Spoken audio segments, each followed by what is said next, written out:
안녕하세요. 대운멘토 황대근입니다. 오늘 현대인프라코어 함께 살펴보도록 하겠습니다. 최근에 바이든이 사퇴를 하고 해리슨이 새로운 민주당 대표로 좀 떠오른 상황입니다.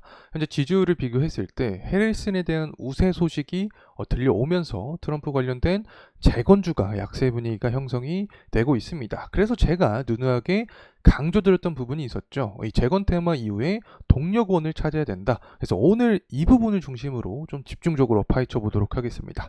이미 글로벌적인 동향을 봤을 때 분위기 자체가 좀 조성이 되고 있습니다. 이 분위기가 무엇일까? 영상 말미 혹은 중미쯤에 제가 제대로 좀 분석을 해드리도록 하고 강달러에 대한 기조도 지속이 되고 있는 상황인데 건설업을 넘어서 건설기계 업종에게는 어떠한 작용을 줄 수 있을지 오늘 파헤쳐 보도록 하겠습니다. 자, 우선 현대 인프라코어의 현재 동향부터 알고 넘어가도록 하겠습니다.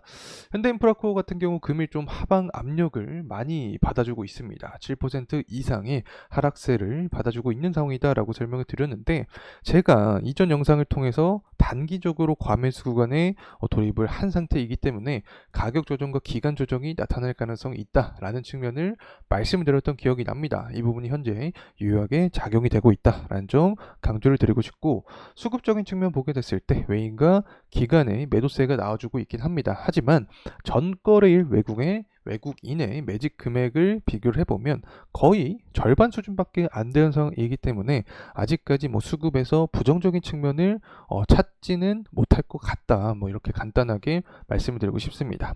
특히 연기금도 7월 15일부터 중순부터 지속적으로 매집세가 이렇게 붙어주고 있는 상황이기 때문에 사모펀드의 매집세만 조금 강하게 나타난다라고 하면 다시금 현대 인프라코어가 하반기에 좋은 흐름세가 나타날 가능성이 있다는 점 강조를 드리고 특히 실적을 봤을 때 24년부터 26년까지 상승을 전망을 하고 있는데 여기서 우리가 키포인트로 볼 수 있는 게 저PBR이라고 설명을 드렸죠. 현재 분위기를 봤을 때 하반기 정부 밸류 프로그램에 대비를 하는 분위기가 형성이 되고 있습니다.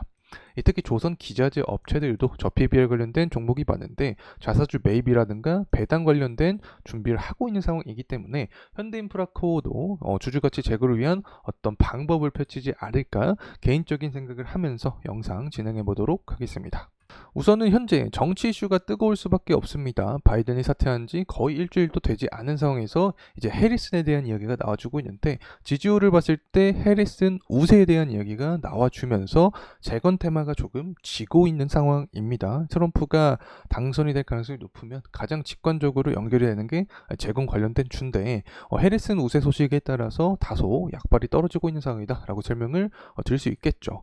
결국에는 우리는 중장기적으로 봤을 때 재건 테마는 단기성 요인이 강할 수 있기 때문에 앞으로 어떠한 모멘텀을 통해서 주가가 상승할 수 있을지 이 부분을 포인트로 살펴볼 필요가 있다고 생각을 합니다. 특히 재건 관련된 건설기계 관련된 종목은 금리에 굉장히 민감하게 반응을 하기 때문에 글로벌적인 동향을 현재 체크를 해보도록 하겠습니다. 일단 미국 같은 경우에도 금리 인하를 9월에서 10월 달에 하겠다라는 의지를 굉장히 강하게 표출을 해주고 있습니다. 고용지표도 냉각이 되고 있고 물가 자체도 둔화된 모습을 보여주고 있기 때문에 연준도 현재와 같은 스탠스를 보여주고 있다라고 생각을 하고 있고 유럽중앙은행도 마찬가지로 금리 인하를 시사를 해주고 있는 상황입니다. 심지어 중국 같은 경우에는 이미 인하를 했죠. LPR을 0.1%가량 금리 인하를 했다라고 설명을 드릴 수 있겠는데 전반적으로 유동성이 돌 가능성이 굉장히 높아집니다. 그리고 금리 인하를 하게 되면 건설업 시장이 살아날 수 있죠. 그러면 건설 기계까지 긍정적인 영향을 받을 수 있다. 특히 중국 같은 경우에는 이미 좀 부동산 거래량이 좀 늘어나고 있습니다. LPR을 인하하면서 모기지 금리도 2%까지 전망을 하고 있는 상황이기 때문에 부동산 시장을 활력을 불게 된다라고 하면 건설 시장도 좋아질 확률이 높아지는 거고 한국의 부동산 거래량, 아파트 거래량도 증가를 하고 있기 때문에 전반적으로 건설업 자체가 재건 테마 이외에 살아날 확률이 높다. 이렇게 생각을 할 수 있겠죠. 또 조금 더 세부적으로 들어가게 되면 건설 기계 같은 경우 환율이 좀 민감하게 반응을 합니다. 수출하는 기업들이 굉장히 많은 건데 현재 환율이 1300 85원의 가격대를 형성을 해주고 있습니다. 다시금 상승에 대한 탄력을 받고 있는 상황이다라고 설명을 드릴 수 있는데, 만약에 1,400원 구간까지 도달을 한다라고 하면 강달러에 대한 수혜주로서 건설기계 업종이 떠오를 가능성이 있다라고 생각을 하고 있고, 특히 원자재도 살펴봐야 됩니다. 왜냐하면 원자재가 상승하면 채굴 수요가 증가를 하기 때문에 원자재의 동향을 파악을 해야 되는 건데, 7월 31일 날 중국의 제조 지표가 나온다고 설명을 드렸었죠. 이 부분이 잘 나오게 되면 구리에 대한 수요도 증가를 자연스럽게 할 수밖에 없습니다. 구리 가격이 상승하면 경기도 살아난다라는 측면을 해석을 할 수 있는 거고, 채굴 수요도 증가한다라고 해석을 할 수 있겠죠. 알루미늄 가격도 사실 마찬가지입니다. 지속적으로 설명을 해드리지만 전반적으로 구리부터 알루미늄, 석탄 가격이 반등하는 모습을 통해서 채굴 수요가 증가하고 건설기계 호조까지 우리가 생각할 수 있게 된다는 점 말씀을 드리고 싶습니다. 그리고 앞서서 제가 미국부터 유럽중앙은행, 중국까지 금리 인하에 대한 부분이 현재 기대감이 많이 반영이 되고 있다라고 설명을 드렸기 때문에 원자재 시장에 유동성이 들어오게 된다라고 하면 이 채굴 수요 증가에 대한 의지도 파악을 할 수 있게 되면서 전반적으로 건설기계 호조가 유지가 될 가능성이 있다는 점 말씀을 드리면서 차트적인 흐름세 다시 한번 보도록 하겠습니다. 주봉으로 보도록 하죠. 현대인프라코어 같은 경우 현재 61선 구간에서 저항에 대한 심리가 계속해서 나와주고 있는 상황입니다. 아무래도 매물대 소화 과정이 분명히 필요하죠. 왜냐하면 건설기계에 관련된 업황 자체가 침체된 모습이 지속적으로 유지가 되었었기 때문에 건설기계 호조, 그리고 건설업 호조가 돌아오는 시간까지 소요가 분명하게 필요하다. 그래서 어쨌든 61선 구간에서 저항이 나오고 있다, 이렇게 설명을 드릴 수 있습니다. 현대건설기계 그리고 현대인프라코어가 상승에 대한 흐름을 받기 위해서는 일단 금리 인하를 빨리 해야 됩니다. 그러면서 부동산 시장이 살아나고 건설 시장이 살아나는 모습이 나타나야 된다. 특히 구리나 알루미늄 가격이 살아나면서 전반적으로 이 건설 기계까지 좋은 흐름세가 나타날 가능성이 높아지는 건데, 이 부분은 결국에 이 채굴 수요 있죠. 채굴 수요.